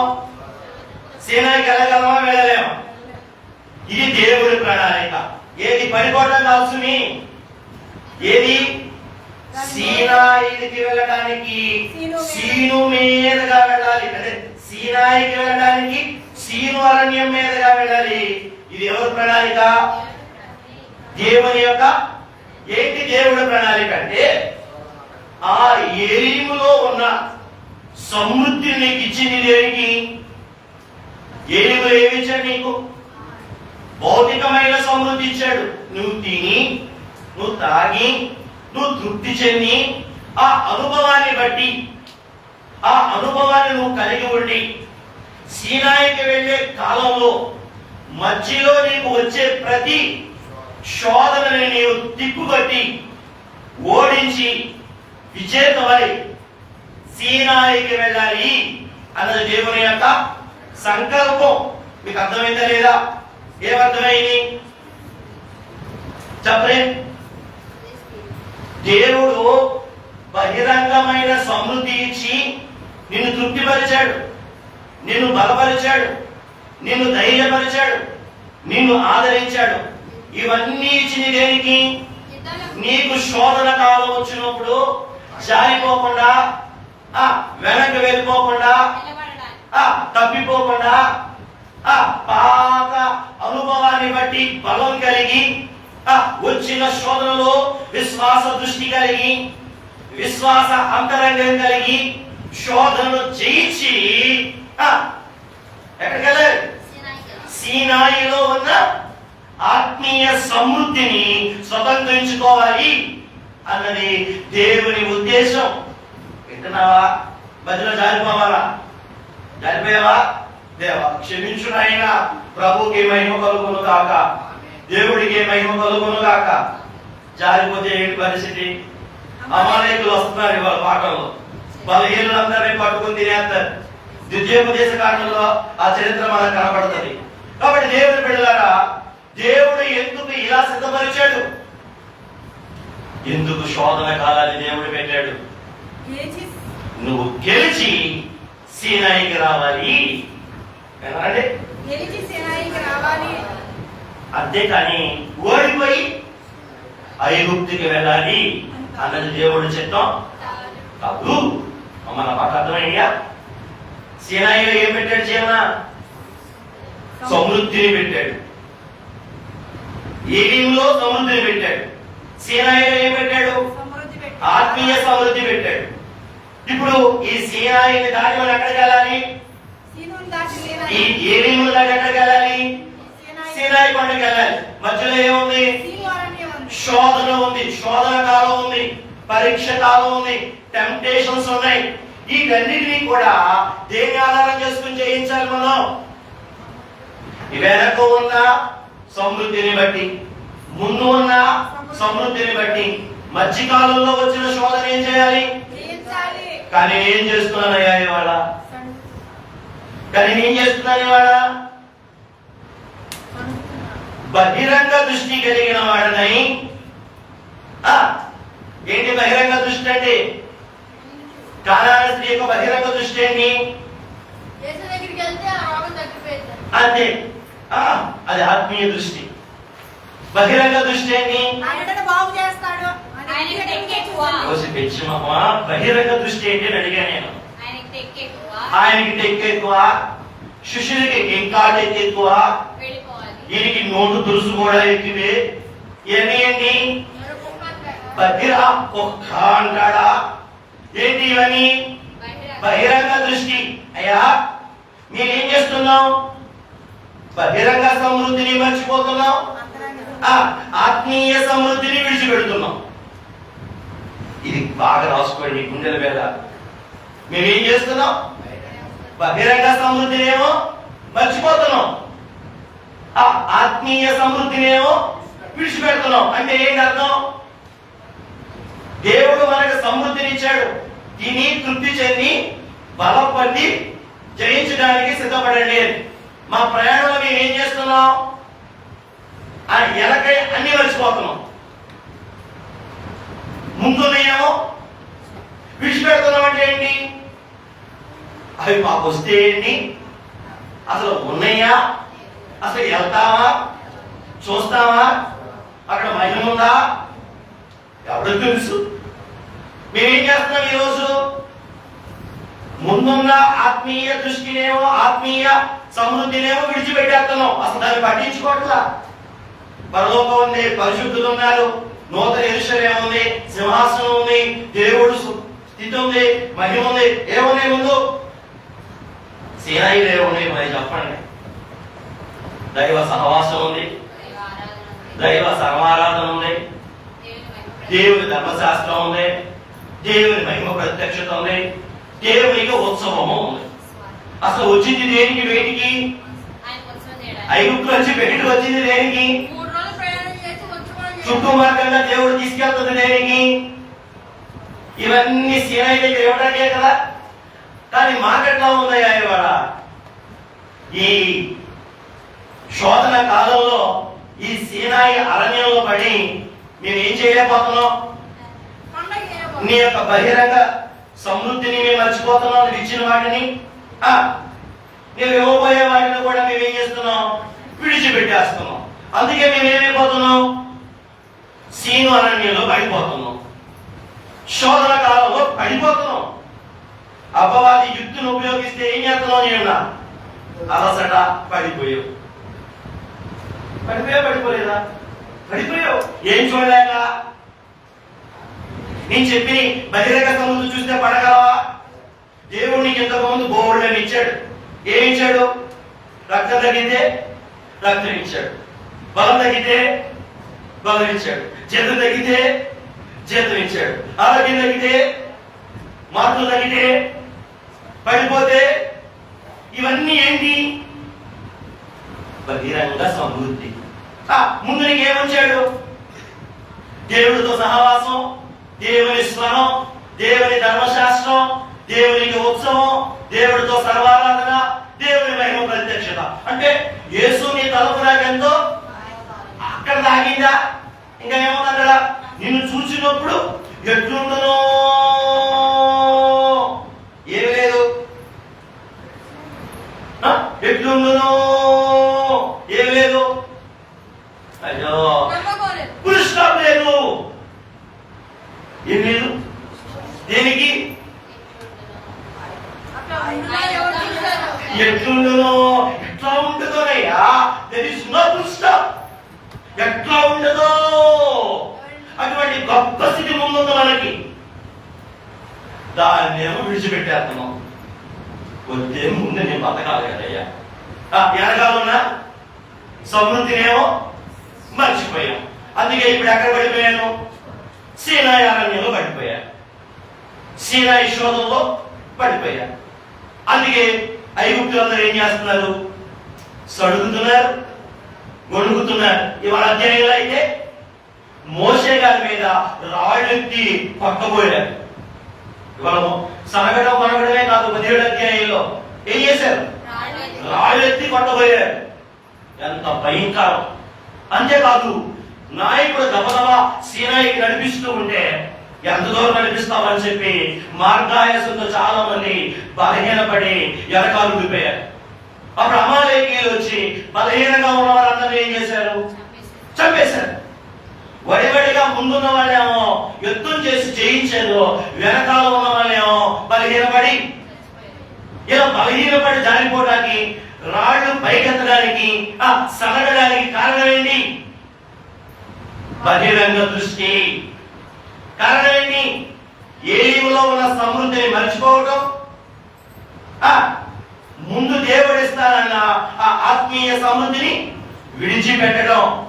అవును, ఈ ఆత్మీయ జీవితంలో వెళ్తున్న మనం నా ప్రాణమా యెహోవా చేసిన ఉపకారములలో దేనిని, నా అంతరంగమున్న సమస్తమా ఆయన చేసిన ఉపకారాలు దేనిని, ఆయన పరిశుద్ధ నామమును. బహిరంగ దృష్టి కలిగి విశ్వాస దృష్టి లేక ఆయన చేసిన ఉపకారాలన్నీ కూడా మరి దేవుడు ఏలిములు అందించింది ఎందుకు? నిన్ను బతికించింది ఎందుకు? కృష్ణుడియా దేవుడిని బతికించింది ఎందుకు? ఆదివారం ఆరాధన కొడతాక మరి ఎందుకు? ఆరాధన సభలో రావడాక ఎందుకు? దేవుడు ఎందుకు ఇచ్చాడంటే, నా దేవుడు ప్రాణాలు సహితం ఇవ్వగలిగిన గొప్ప దేవుడు కాబట్టి ఇక నా బ్రతికిన కాలం అంతా ఆయన కొరకే జీవిస్తాను అని, జీవిస్తావు అని చెప్పి నీకు ఆయన ఏమిచ్చాడు అంటే బహిరంగ సమృద్ధిని నువ్వు బ్రతుకుండమ్మా అన్నాడు. కానీ ఈ రోజు ఆరాధన కొడతాం, ఆరాధన సమయానికి రాలేకపోతాం, 40 దిన ధ్యానాల్లో ఒక ఏకీభవించలేకపోవడానికి కారణం ఏంటి? నీ బలహీనత చూసి, నీ నీరసాన్ని చూసి, నీ కష్టాన్ని చూసి నీ మీద నువ్వే జాలిపడి వద్దు నుంచి చెప్పలే. చెప్పు ముందు చెప్పాలి. ఇది చెప్పలే. ఏం చెప్పు? ఏంటిది? బహిరంగ దృష్టి మన వైపే మనం చూసుకోకుండా ఏం చేయాలి? దేవుడు మనకు చేశాడు, రక్తమిచ్చాడు, ప్రాణం ఇచ్చాడు, ఆస్తిని ఇచ్చాడు, ఆరోగ్యం ఇచ్చాడు, బిడ్డలు ఇచ్చాడు, పశువులు ఇచ్చాడు, ఉద్యోగం పెంచాడు, చేతులు పెంచాడు, ఇవన్నీ మనకి ఇచ్చాడు. అవన్నీ దేవుడు ఎందుకు ఇచ్చాడంటే ఇలాంటి శోధనలు వచ్చినప్పుడు నువ్వు పడిపోకుండా గట్టిగా నిలబడతావని, నువ్వు పడిపోకుండా నిలబడతావని. అవును, అన్ని అద్భుతాలు దేవుడికి ఎందుకు చేశాడంటే అపవాది కుయుక్తిని పడేయాలని చూస్తాడు, వెనక్కి లాగేయాలని చూస్తాడు. శక్తితో లాగేయాలని దేంతో లాగుతాడు? యుక్తితో లాగుతాడు. లాగేయాలని చూసినప్పుడు నువ్వు వెనక్కుండా వెళ్ళిపోకుండా ఉండడానికి ఈ సమృద్ధిని ఏం చేయాలి? అలాగే ముందున్న ఆత్మీయ సమృద్ధిని ఏం చేయాలి? నువ్వు విడిచిపెట్టకూడదు. అది కావాలి. దేవుడికి మహిమ కలుగును కాక. నిజంగా ఇప్పుడు ముందుకెళ్దాం. చెప్పండి, సీనాయి ఏమేమి నుండి సీనాయికి వెళ్ళే మార్గంలో మధ్యలో ఏముంది? సీను అరణ్యం ఉంది, శోధన. ఇప్పుడు మీకేం కావాలి? మీకేం కావాలి? ఇక్కడ ఉన్న ఎంతమందికి సీనాయిలో ఉన్న ఆత్మీయ సమృద్ధి కావాలి? అంటే నీకు ఖచ్చితంగా శోధన కావాలి. అదే నీకు ఖచ్చితంగా సీనాయి వద్దా? వద్దా? సరే, వెరీ గుడ్. ఎంతమంది కావాలి సీనాయి? సీనాయి అనుభవం. సీనాయి అనుభవం కావాలంటే ఎటుకుండా వెళ్ళాలి అంటే ఏంటి? పరీక్ష రాకుండా, శోధన రాకుండా ఏమి రాదు, సీనాయి దగ్గరికి వెళ్ళలేము. అంటే ఈ మానవ జీవితంలో, ఈ విశ్వాస యాత్రలో ఖచ్చితంగా ఏమొస్తాయి? పరీక్షలు వస్తాయి. అంటే ప్రభు నమ్ముకున్నాం కదండి, మాకు ఏ కష్టాలు లేవండి అనడానికి వీలు లేదు. ప్రభు నమ్ముకున్నాం కదండి, మాకు అసలు ఏమి బాధలు రావండి అనడానికి అసలు వీలే లేదు. దేవుడు ఏం పెట్టాడు? పరీక్ష అనుమతించాడు. 16వ అధ్యాయంలోనేమో దేవుడు పెట్టిన పరీక్ష, 17వ అధ్యాయంలోనేమో వారి శరీరానికి వచ్చిన శోధన, 16లోనేమో దేవుడే పరీక్షించాడు, నా మాట మీద నిలుస్తారా. 17వ అధ్యాయంలోనేమో వారు కోరుకున్న ఆహారం ఉంది. ఏంటి వారు కోరుకున్న ఆహారం? పూరేళ్ళు. మన్నానేమో దేవుడిచ్చిన ఆహారం, పూరేళ్ళేమో వారు కోరుకున్న ఆహారం. వారు కోరుకున్న ఆహారం అయిన మాంసం ఎక్కువ తిని నడవడం వల్ల రఫదీపులోకి వెళ్ళేసరికి ఏమైంది? వాళ్ళకి దాహం వేయడం మొదలైంది. ఇదేంటి? వారు కోరుకున్న ఆహారం వల్ల వారి శరీరానికి వచ్చిన శోధన. అంతే కదా, మాంసం ఎక్కువ తింటే రైతుల పడ్డ మధ్యలో మీరు ఖచ్చితంగా వేసి ఏం చేయాలి? నీళ్లు తాగాలి. అదే దేవుడు పెట్టిన ఆహారం అయితే కాళ్ళు వాయని ఆహారం, చెప్పులు అరగని ఆహారం, కంటి చూపు తగ్గని ఆహారం, ఇంకేమున్నాయి? బట్టలు మాయని ఆహారం. అంటే చెమట కూడా పడుతుంది అన్నమాట. బట్టలు మాయని ఆహారం. ఏ ఆహారం? దేవుడు ఇచ్చిన మన్నా. మన్నా పెడితే వాళ్ళేమన్నారు? మాకు మాంసం కావాలి. అంటే దేవుడు ఇచ్చిన వాటితో సంతృప్తి చెందగా వారి మనసేచ్ఛను బట్టి కావలసిన కోరికలు కోరుకుని దేవుడి దగ్గర తెచ్చుకున్న వాటిని బట్టి వారికి ఏం కలుగుతుంది? దాహం కలిగింది, శోధన కలిగింది. ఆ శోధనలో కూడా ఏం చేస్తున్నారు? దైవ సేవకుడి మీదకి రాళ్ళు ఎత్తారు. ఏం చేశారు? రాళ్ళు ఎత్తారు. దేవుడు బిడ్డలారా, ఇవి దేవుడే ఏర్పాటు చేశాడు. కాబట్టి ఇటువంటి సమయాల్లో మనం ఏం చేయాలి? మనం ఎలా ప్రయాణం చేయాలి? మనం ఎలా ప్రయాణం చేయాలి అంటే ఈ శోధన కాలం అంతా మనం ఎలా దాకాలంటే, ఈ పరీక్ష కాలం అంతా మనం ఎలా దాకాలంటే చెప్పండి, విశ్వాస దృష్టి కలిగి, విశ్వాస అంతరంగం కలిగి, విశ్వాస జీవనం మనం చేసినప్పుడే ఏం చేయగలం? ఈ శోధన కాలం చెప్పండి, ఈ శోధన కాలం చెప్పే దాటగలం. సీనాయి అదే ఏలిము అంటే సమృద్ధి, సీనాయి అంటే విశ్రాంతి. ఈ సమృద్ధిలో నుండి ఈ విశ్రాంతిలోకి మనం వెళ్ళే క్రమంలో మధ్యలో దేవుడు ఏం పెట్టాడు? శోధన కాలం పెట్టాడు. అందుకే మన జీవిత కాలం అంతా ప్రతిరోజు మనకేమొచ్చేది? శోధన, పరీక్ష. మరి ఈ శోధన, ఈ పరీక్షను మనం ఏం చేయాలి? గెలవాలా, ఓడిపోవాలా? మోషయ్య గారు ప్రయాణం మధ్యలో వద్దాం అనుకున్నాం, వద్దులు ఆగు అంటారు. ఏంటిది? శోధన. ఇప్పుడు ఏం చేయాలి? విశ్వాస దృష్టితో నా దేవుడు నిన్న శక్తి ఇచ్చాడు, మొన్న శక్తి ఇచ్చాడు, పైగా ముందు నాకేమి ఇచ్చాడు? ఆయన సహవాసం ఉంది అక్కడ, ఆయన స్వరం ఉంది అక్కడ, ఆయన ప్రత్యక్షత ఉంది అక్కడ, ఆయన సర్వారాధన ఉంది అక్కడ. నో ఇంట్లో ఏముంటాం కుదరదు అని చెప్పి నువ్వు ఏం చేసి వచ్చావు? జయించి వచ్చావు. శోధన జయించావు, శోధన గెలిచావు. ఏం ఉపయోగపడింది నీకు? విశ్వాస దృష్టి, విశ్వాస అంతరంగం ఏం చేసింది? నేను జయించేటట్టు చేసింది. దేవుడికి మహిమ కలుగును గాక, ప్రభునామానికి మహిమ కలుగును గాక. రైట్. ఇప్పుడు ఇంకొన్ని ప్రాముఖ్యమైన మాటలు ఏం చెప్తాను. ఈ విశ్వాస దృష్టి కనుక మనకు లేకపోతే, మెరుగుమనండి, విశ్వాస దృష్టి కనుక మనకు లేకపోతే దేవుని యొక్క కొలతకి మనం, రైట్, దేవుని యొక్క చిత్తానికి మనం సరిపోం, దేవుని యొక్క క్రమానికి మనం సరిపడలేము. ఏంటి? అంతరంగ విశ్వాసం కనుక మనకు లేకపోతే, విశ్వాస అంతరంగం కనుక మనకు లేకపోతే, విశ్వాస దృష్టి కనుక మనకు లేకపోతే, చెప్పండి, దేవుని కొలతకి, దేవుని చిత్తానికి, దేవుని క్రమానికి ఏం చేయబడలేము? సరిపడలేము.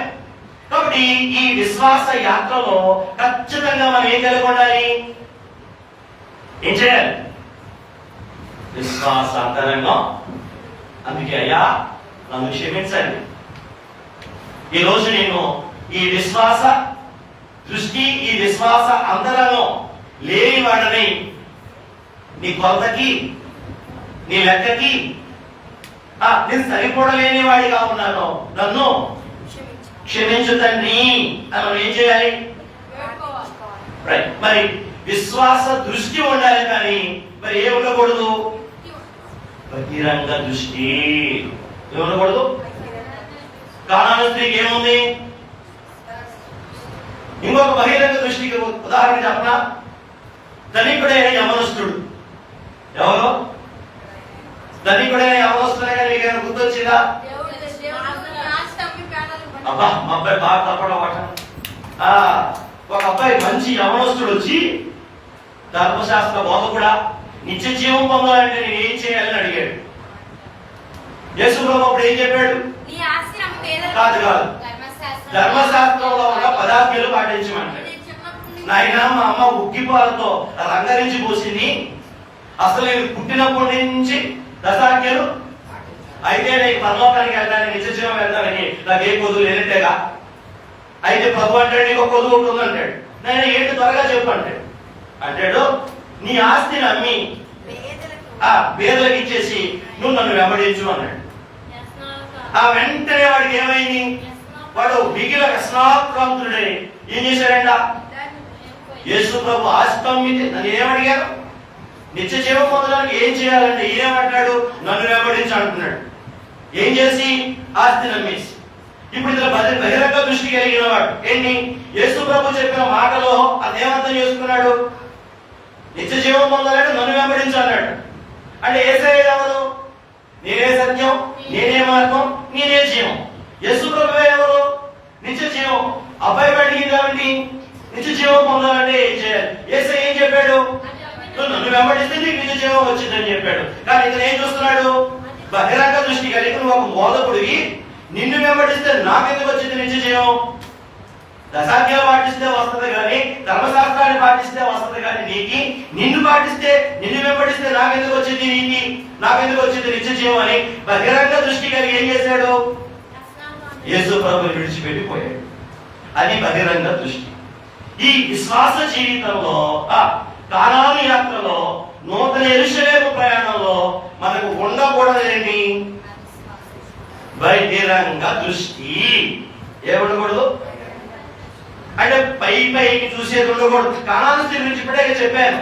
మాటలో ఉన్న కటువును బట్టి కాక మనసులో ఉన్న మెత్తని స్థితిని బట్టి ప్రభు ఏం చేసింది? ఆశ్రయించింది. మాటలో ఉన్న కటువు ఏంటిది? బహిరంగ దృష్టితో చూస్తే ఆయన కఠినుడు, కానీ విశ్వాస దృష్టితో చూస్తే ఆయన సౌమ్యుడు, స్వస్థపరిచేవాడు. ఈ విశ్వాస ప్రయాణంలో మనం ఉండకూడదని ఏంటంటే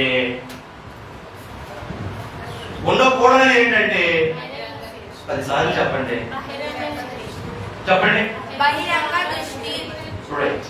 విశ్వాస దృష్టికి అంతరంగం కనపడుతుంది, కానీ బహిరంగ దృష్టికి మరి ఏం కనపడుతుంది? బహిరంగ దృష్టికి ఏం కనపడుతుంది? నేను చెప్తున్నా, బహిరంగ దృష్టికి పైన ఉన్నవే కనపడతాయి. అంటే నీ కష్టాలే కనపడతాయి, నీ బాధలే కనపడతాయి, నీ ఇబ్బందులే కనపడతాయి, నీ రోగాలే కనపడతాయి, నీ అప్పులే కనపడతాయి, నీ శ్రమలే కనపడతాయి, మీ ఆయన తావుడే కనపడతాయి, మీ ఆయన కొట్టుడే కనపడతాయి. అవును, మీ ఆయన అడిగిన డబ్బులే కనపడతాయి. తాడిస్తావా? ఇవ్వ, ఏ కనపడతాయి. దేనికి? మరి అంతరంగ దృష్టికి, విశ్వాస దృష్టికి నీ చెప్పడం ఏం కనపడతాయో? 10 దేవుళ్ళు కనపడతాయి. ఎర్ర సముద్రం దాటి రావడం కనపడుతుంది, మారాలో నీళ్లు మార్చడం కనపడుతుంది, ఏలీల సమృద్ధి. దేనికి? అంతరంగ దృష్టికి. విశ్వాస దృష్టి ఏం చేసిందంటే వెనక జరిగిన అద్భుత కార్యాలన్నీ జ్ఞాపకం అవుతాయి, కానీ బహిరంగ దృష్టికి వెనక జరిగిన అద్భుతాలు ఏమి గుర్తురావు. ప్రస్తుతం ఉన్న కరువే గుర్తొచ్చింది, నీరసమే గుర్తొస్తుంది. ఏంటి చెప్పే? ఇప్పుడు ఒంట్లో ఉన్న ప్రస్తుతం ఉన్నదే గుర్తొస్తాయి. ఏ గుర్తురావు? ఎర్ర సముద్రం దాటించాడు, అది గుర్తుగా. నిన్న కాక మొన్న నెల రోజులు ఏం పెట్టి పోషించాడు? ఇంకా పెట్టలా, మన్నా పెడతాడు పదహారులో. ఆశ్చర్యంగా నెల పోషించాడు. నెల పోషించినోడు ఇవాళ మన్నా పెట్టలేడా? ఇవాళ ఆహారం పెట్టలేడా? కానీ వాళ్ళు ఏం చేశారు? ఐగుప్తు కొండల జ్ఞాపకం చేసుకుని మేము అక్కడ ఎలా చావకపోతిని అంటే వాళ్ళ మనసు ఎక్కడికి వెళ్ళింది? బహిరంగ దృష్టికి ఐగుప్తే కనపడుతుంది, బహిరంగ దృష్టికి ఐగుప్తు కొండలే కనపడతాయి, బహిరంగ దృష్టికి చావే కనపడుతుంది. కానీ విశ్వాస దృష్టికి అమ్మా విశ్వాస దృష్టికి ఆయన చేసిన అద్భుతాలన్నీ కనపడతాయి. అప్పుడు విశ్వాసం ఏమంటుందో తెలుసా? ఆ రోజు చేసినోడు, ఆ రోజు పోషించినోడు, ఆ రోజు దాటించినోడు, ఆ రోజు ముందుకు తీసుకెళ్ళాడు, ఆ రోజు తోడుగా ఉన్నవాడు, అప్పటి నుంచి ఇప్పుడు దాకా నడిపించినోడు ఖచ్చితంగా ఇవాళ కూడా ఏదో ఆహారం మనకు ఆకలిస్తుందంటే ఖచ్చితంగా ఇవాళ ఆయనకి నాకు పెట్టాలని చెప్పి ఏదో ఆహారం ఆయన సిద్ధపరిచిన ఆహారం ఏంటి? మన్నా. ఆయన సిద్ధపరిచిన ఆహారం ఏంటి? మన్నా. అవును, ఆయన సిద్ధపరిచిన ఆహారం అది తింటే చెప్పులారో బట్టల మాయం, చప్పలే, కాళ్ళు వాయు, చూపు తగ్గలో.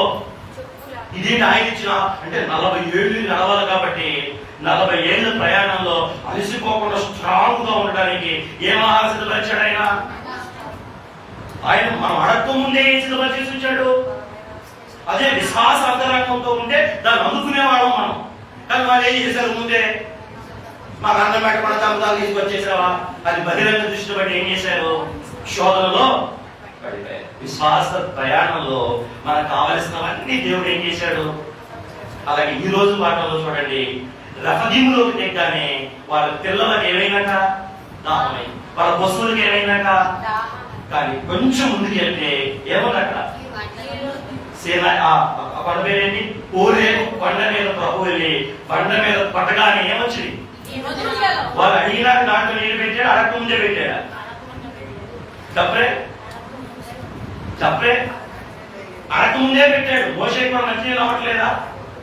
మోషేకి దాహం అవ్వట్లేదా? కానీ మోషే అడిగాడా? కానీ వీళ్ళు ఏం చేశారు? మోషే దృష్టి ఏంటి? విశ్వాస దృష్టి. వీళ్ళ దృష్టి ఏంటి? బహిరంగ దృష్టి. కాబట్టి బహిరంగ దృష్టి ఏం చేసింది? మోషేని రాళ్లతో కొట్టేదాకా, కానీ అంతరంగ దృష్టి ఏం చేసింది? దేవుడిచ్చేదాకా దేవుడికి మహిమ కలుగునుగాక. కాబట్టి ఈ విశ్వాస ప్రయాణంలో ఏలీముకి సీనాయికి మధ్యలో ఏముంది? సీను అరణ్యం ఉంది. ఇది శోధన కాలం. ఈ కాలం దాటి సీనాయికి మనం వెళ్ళాలంటే మనం రెండు కలిగి ఉండాలి. అదేంటి? విశ్వాస దృష్టి, విశ్వాస అంతరంగం ఉండాలి. ఒకటి కలిగి ఉండకూడదు. అదేంటి? బహిరంగ దృష్టి మనకు ఉండకూడదు. కంటికి కనబడుతున్న వాటిని బట్టి మనకేదో నష్టం జరిగిందని చెప్పి దేవుడి మీద సనకూడదు. ఖచ్చితంగా ఆయన మీద మీరు దృష్టి పెట్టి మీ అంతరంగంలో ఆయన అంతరంగాన్ని చూస్తే మార్గంలో ఏం ఏర్పాటు చేశాడు? మహిమ సదుపాయాలు మన్నాన్ని ఏర్పాటు చేశాడు. బట్టలో నీళ్ళు ఏర్పాటు చేశాడు. అమాలేకీయుల మీద యుద్ధంలో జయాన్ని కూడా ఏర్పాటు చేశాడు. ఆయనే అన్ని మార్గాలు ఏర్పాటు చేశాడు. అద్భుతం, ఆశ్చర్యం మన సొంతమైంది. ఎప్పుడు? విశ్వాస జీవనాన్ని మనం కొనసాగించుకోగలిగినప్పుడు. అట్టి ధన్యత ప్రాణప్రియుడు మనకు దయచేసి సినాయిలో ఉన్న ఆత్మీయ సమృద్ధిలో పాల్గొని పొందగల ధన్యత కూడి చేయడం అందరికీ దయచేయను కాక. ఆమేన్. ప్రార్థన చేసుకుందాం. దయగల ప్రభువా, కృపగల తండ్రి, మీ పరిశుద్ధమైన పావనామానికి వందనాలు, కృతజ్ఞతాపూర్వకమైన స్తుతులు.